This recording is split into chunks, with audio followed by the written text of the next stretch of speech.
What advice would you give to a young person today about, let's say, career, how to have a career they can be proud of, how they can have a life to be proud of? You've had a non-standard life. I've had a lucky life, in which I have fought to mess things up, and fate has always thrown me a bone. You've traveled in South America and had hobos chase you with machetes. Yeah, Once. yeah. Yeah, So that that was a happened. poor series of poor life decisions. Yeah, Um, and I ran away. I ran away to South America. That was a poor decision. I ran away from the guy with the knife. That was a good decision. yeah. I came to America. That was a good decision. Um, came to LA. That's, I think, been a good decision. It's been fun to see a different side of America and be in a different creative environment. LA is still amazing for creativity and entertainment, the wider entertainment industry stuff. I think that's been fun. What would I say? I would say when you get a chance, take it. That was one thing I did do well at. Mhm. When I got chances, I was good at taking them. Um, I would say do not worry too young about your career. I would say worry about having a rounded intellectual inner life because you're going to spend the whole of your life in your own head. So the more interesting you find your own head, the more interesting you find the world, the less you're going to annoy yourself. So I would say do not do a vocational degree as an undergraduate. That's been my I would say do something else, do something, random and then focus afterwards. That would be, I think, I was advocating against the obsession that people had about 4 years ago with STEM subjects, Mhm. and now AI is gonna make them all irrelevant anyway, Mhm. perhaps. So, it's interesting to see everything changes. Jobs are not that hard. Turn up, be enthusiastic, uh, turn up in person, be enthusiastic, help people, say you'll be fine in any job. People is. Did you always know when the chance to take showed up? Like, this is okay, this is interesting, this is new, this is different? Not always, no, but I did the big times where the chance to move to America, for me, that was a big moment. My life was a That mess was and weird timing. So I read that Sam wrote you an email. What yeah, in South America? I literally I was in South America, in Colombia uh, when there was a war raging there. yep. Um, I was making a series of very poor life choices and a lack of life skills, age 25. Um, my latest poor choice was to get up too early because the police didn't start work till 9, but the muggers started at 8. And so I was out walking along the beach at 8, uh, and these guys, this Rasta turned up who I'd been talking to the day before and started trying to talk to me. And then two guys came up to talk to him, and I couldn't tell if they were trying to mug him because he owed them money or he'd bought me to them. But I did notice one of them had a machete and the other had a kind of broken gun. So I thought this is not good, and I ran off, sprinted down the beach in my silly shoes, and got to the chance for once in my life to run over to a road, jump into a taxi, and scream, "Take me anywhere!" Feel like I'm in an action movie, and the guy's chasing after the machete, and the taxi driver looks back, sees the dude with the machete, and goes, "See, con amigos."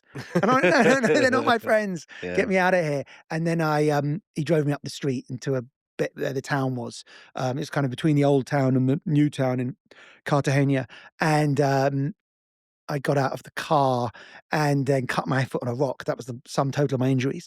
And then went to an internet cafe because this was probably late 98 and got the chance to come and work on a game for 6 weeks in New York. And I was like, well, if I stay in South America much longer, I'm going to get myself killed because I was getting into silly stuff. Um, and so went to New York and they're just starting Rockstar. And so I got to sort of write the mission statements and whatnot there and help set the tone for that and just ended up staying. Had to come and go a bit while all visas got sorted out and then just ended up staying for it till, I'll stay for a year because New York's pretty fun. It actually was not that. This was the height of Giuliani before he was a maniac.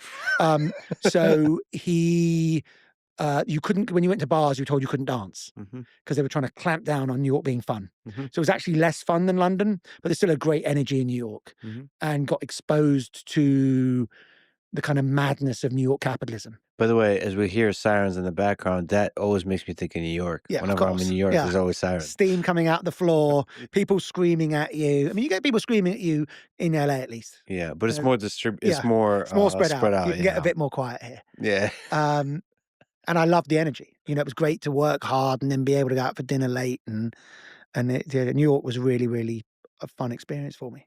You work with your brother Sam for many years. What do you admire about him as a creative mind, as a human being? His drive and his vision early on to see what video games could become. He was the one who understood that video games were the next big thing. And I think that was, you know, people would laugh in our face about that in those days. And so to have someone that was strong and saying, no, no, we stay to the course, and then having the confidence to push through with these big projects. A difficult topic.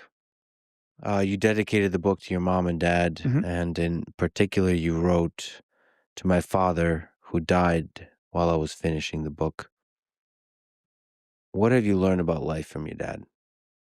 To show up, to be present, to go to work every day, to love creative things. You know, he was a lawyer, but he was also a jazz musician, and he did both to the best of his abilities, you know, and that to value family as more important than either of those things. You know, he was a present guy, I think, and you know, he loved books, always loved, but loved films, loved music. Didn't wasn't into video games, but liked that we were doing weird things. Was he proud of you? Yeah, I think so. I hope so. And he was for a lawyer, he really venerated at some level giving the man the quote unquote the man the finger. Like, you know, whenever life goes crazy, Yeah. he just was always on the side of the underdog and the ridiculous. And I think that, you know, he always wanted to answer people back, always give the silly comment. And I certainly, you know, taken that from him to my detriment probably, but it makes life more fun.